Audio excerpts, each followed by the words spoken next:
All right, guys, welcome back to Indiana Joe's Road Trip as we continue on through the United States of America. And I'm joined again by Dr. Glenn Wilson, who we've been staying with for the last little while. And having a great time. It's been a great time. Now, Glenn's brought me out to a rather special location, and we've also brought a rather special fossil to this location. Now, this is, we've talked about this many, many times, one of those fossilized paper roses from the Karlovy Vary in the Czech Republic.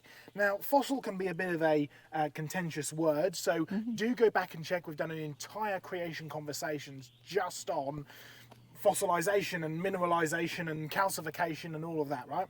But this is one of those permineralized paper roses. Now, permineralized, Glenn, we've spoken about it before, literally means permeated in minerals, and that's what's happened here. In the hot mineral springs, it's been impregnated, permeated with minerals. Now, do we have any, actual real, what even secular scientists would call fossils, like dinosaur bones? Are they permineralized? They certainly are. And so it's the same process? Same process. So you're saying it's all about process, not about time? It's all about process, and we're at a location where I thought we might be able to capture that same process, but in a natural setting. Exactly. We don't have hot springs here, but we do have springs. Not here in Tennessee. But we do have the springs, and in fact, the mineral here is aragonite, which is a type of calcium carbonate, and the red still comes from iron. And the mineral that we're looking at here at this location, it isn't aragonite, it isn't calcium carbonate. It's rust, basically. It's iron. Yes. But it's still got the iron, which is caused the redness. That's right. So why don't you explain this little fossil that you've got down here and how you came to this location before we go and have a look at some of the real life deposits? So when we found this location, we thought this would be a good good location to test this process. So we bought some little children's objects. This was a little cloth teddy bear, and less than 3 months ago, we set it out. Glenn, it doesn't look very bear-like to me. Oh, it's an elephant. You're right. I think of all these little stuffed animals as being teddy bears, but this is an elephant. It has a trunk. You're right. So this is also permineralized? It is. So you can see it's not a soft, fluffy little elephant anymore. It's hard, it's solid, it's hard. And it's pretty good. So you put a few other objects out, but we've also got lots of examples of natural things, leaves and the like, which have fallen down into this deposit and stuff. So why don't we take the camera this way and just have a look at some of this spectacular minerals that we've actually got. So, I mean, just have a look at this amazing cascading deposit that we've got coming down out of the, well, this is a sort of a sandstone and a shale. It's got lots of fossils in. The coal is just around the corner. But up the top, you've got all this iron which is coming out. And hey, look at all that vegetation up there, Glenn. Yes, and we would call these bacon strips in caves. Yes. You were telling us that's not the official term, it's veils. Yes, indeed.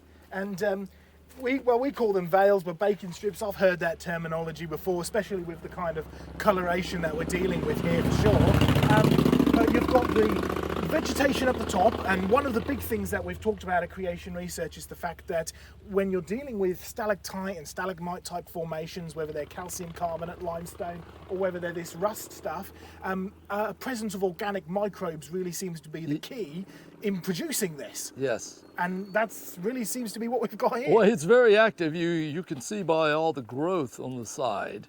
It's beautiful green moss growing on this. But some of that has been permanentized. Yeah, and natural stuff is getting caught up.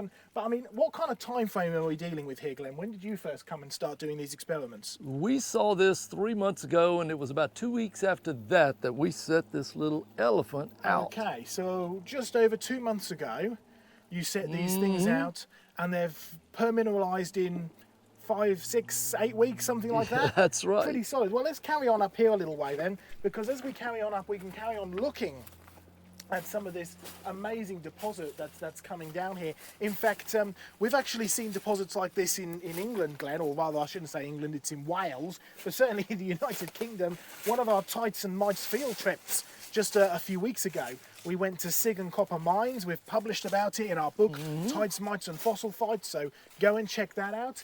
But it's got this same rusty formation, only this time it's in a cave. And you have these enormous stalactites and stalagmites, some of them 8 foot tall, and it's all formed since the mine has closed down, which was only about 110 years ago.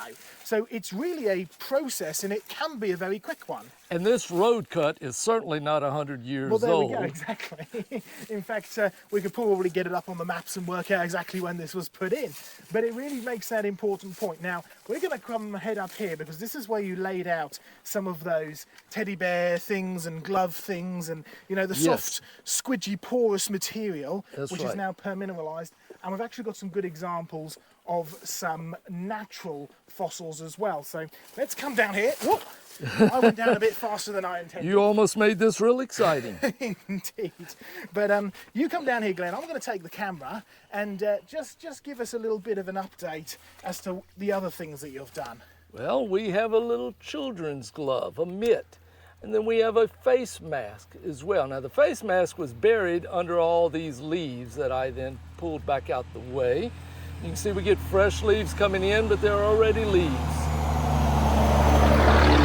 that are turning into stone. And then what have we got down here? We as also well? set out shoestring, and it's That's already starting to go getting stiff. hard. Yeah, you've picked it in place.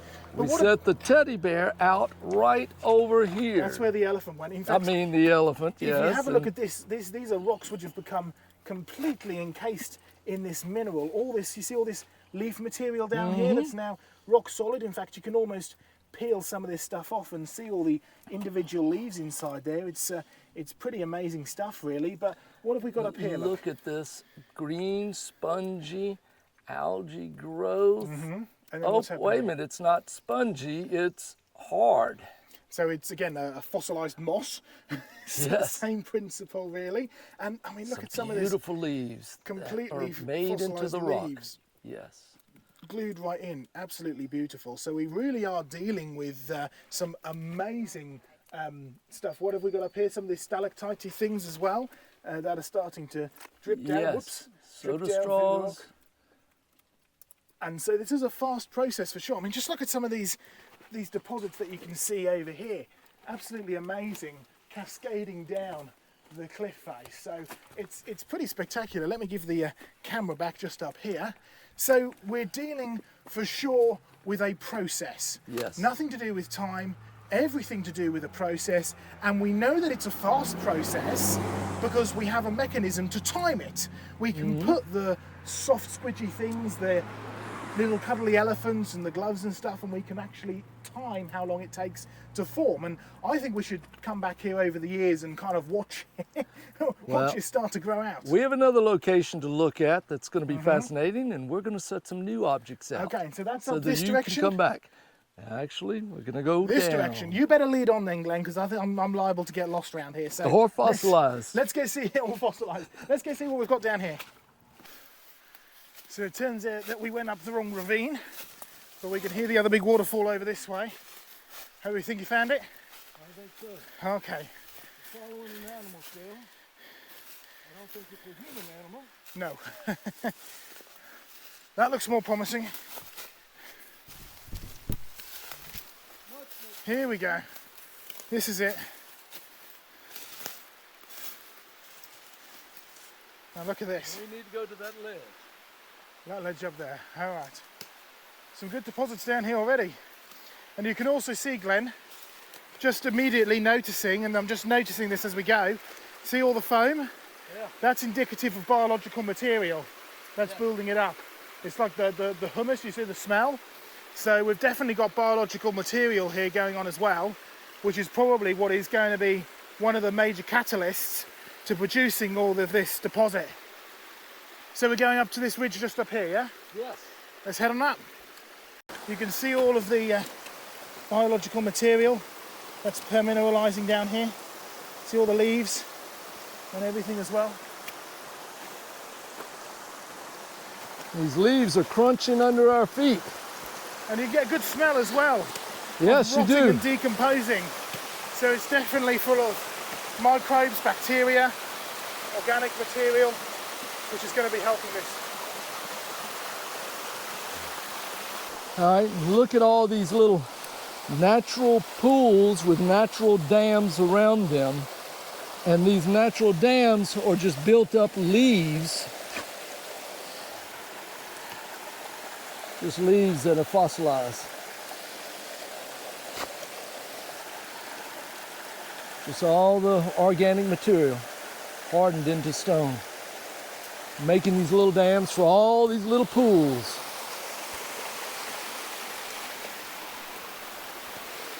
So we left the ladies behind who weren't quite as adventurous to cut across the ridge, because we had to sort of scramble through some undergrowth. But it's well worth coming here. We'll have to come back and take the big cameras. Here, Glenn, I've just noticed.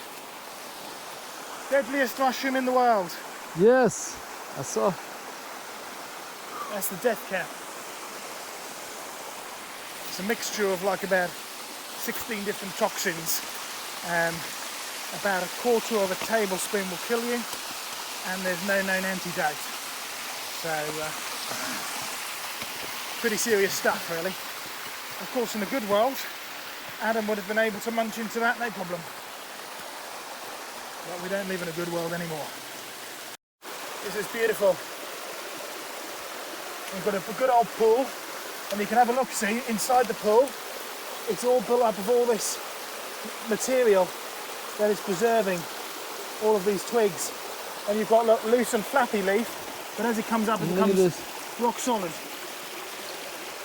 So it's half the way through permineralization. There's the ridge we're trying to make our way up to up here. A little bit further now. We are there. Oh, hey, look at this, the sun's come out for us as well. Look at the ducks. We just scattered the wood ducks.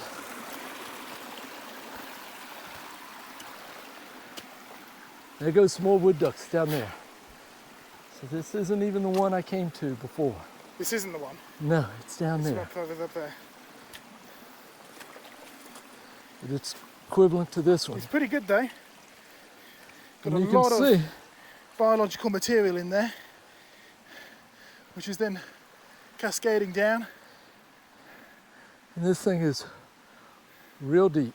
Really lovely.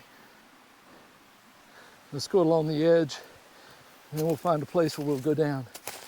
Off we go.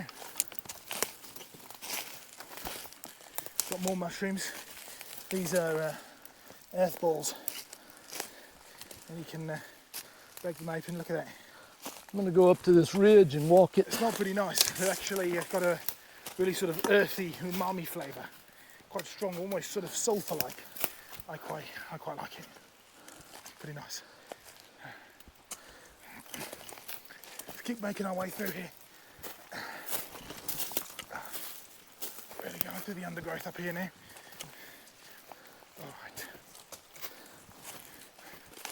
So, hopefully up here then, we find the other waterfall that goes down the ravine. So we're trekking up along the ridge now. Down there is the pond, the lake, the reservoir, whatever you want to call it, which is the source of these waterfalls, and probably a big part of the source of the mineral iron material, because this will have been cut out and exposed all of that material and mineral. And that's going to be a big source of those flow stones, which then again mixed with the organic microbial material, which all of this forest is producing, falling down into the water and rotting its way through.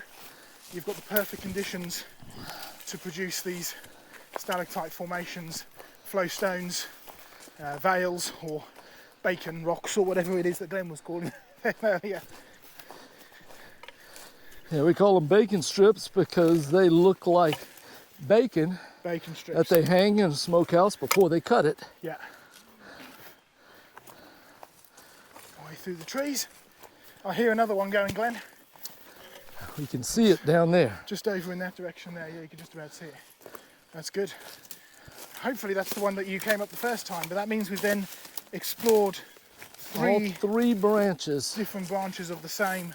It's the same reservoir up here. Yes. And look over there, you can see all the Same geology over there. reservoir. So that's the same geology as what we were looking at the Roadcut before. So it's full of iron, shale, sandstones. Now what's interesting as we were travelling up is you started to see the coal layers which were around the shale. So you've got coal, and then on top of it and beneath it you actually end up getting the sandstone. And the sandstone is, sand is a description of the grain size. We're there. And it needs to have a glue to fix it together. And the glue is the iron, which is where this iron is coming from.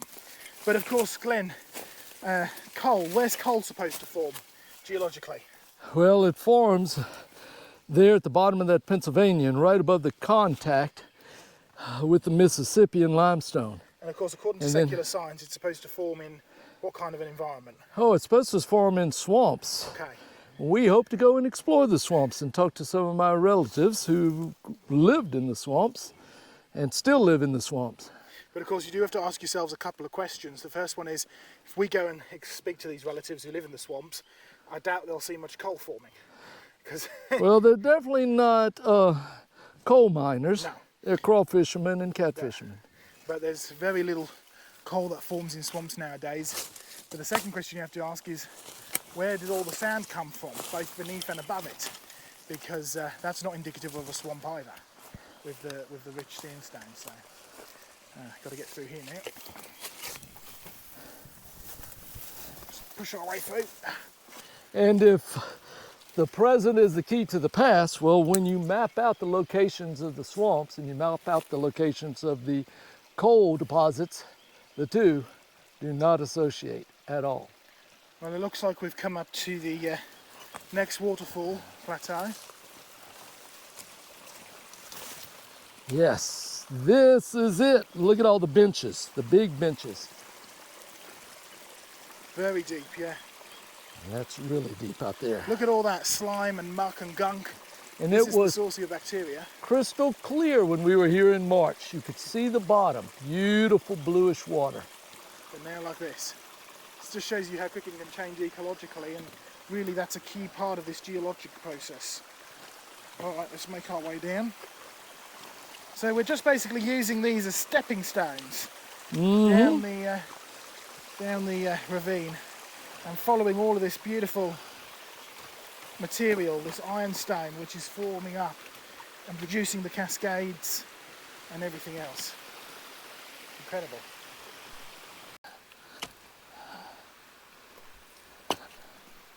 Glenn was sensible, he brought a tool. That's the extent of my tool. And see how this works. Extend my camera here so we can see what it does. If I do fall, I want you to get it on camera. Yeah, well, I think it's more likely that I'm going to fall. I'm trying to grab hold of stuff here.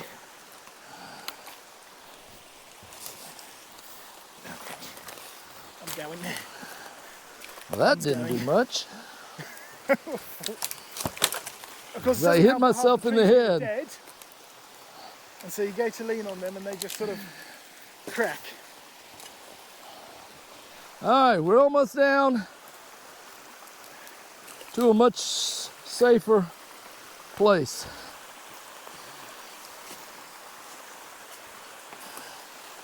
There we go. Whoa, just about there. Let's see where we are. Look at that, all coming down here. Just try and grab on here as I come down.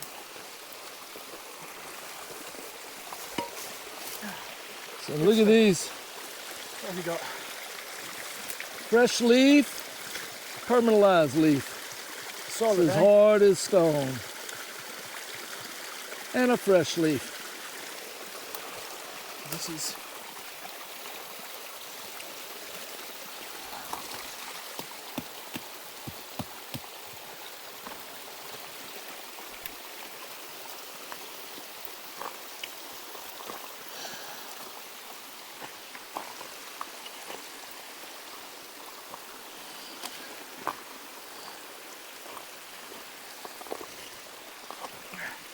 just going to try and carry this bit back because you can actually see the progression from a wobbly leaf into where it becomes permineralised, and you've got another one just there which is solid as rock. So we'll try and collect that and get that back.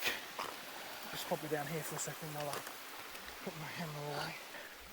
We'll try and get it back home in one piece.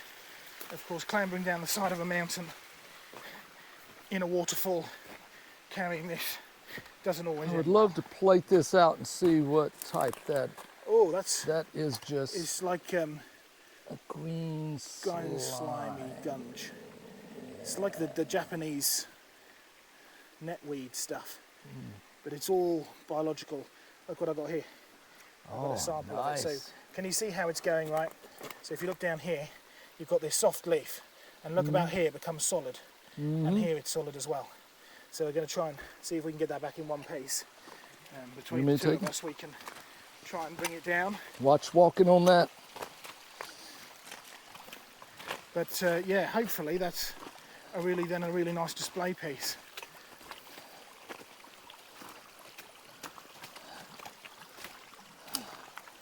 All right, I think we need to take off through the woods here. Does it get a bit steep going down there? And slippery with all of this gook.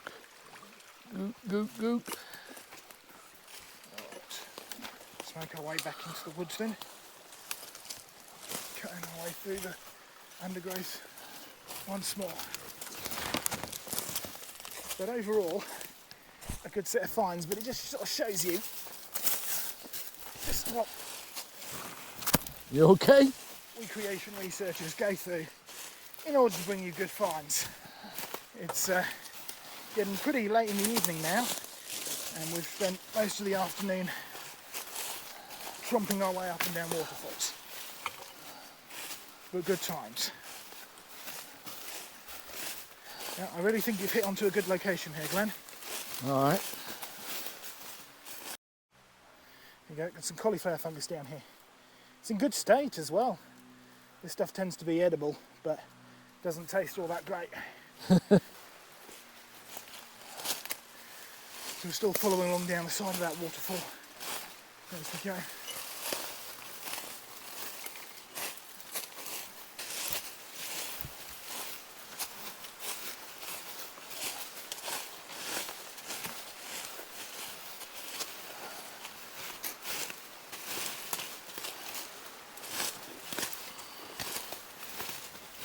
Oh, those bugs flew in Getting my close eye. to the road now.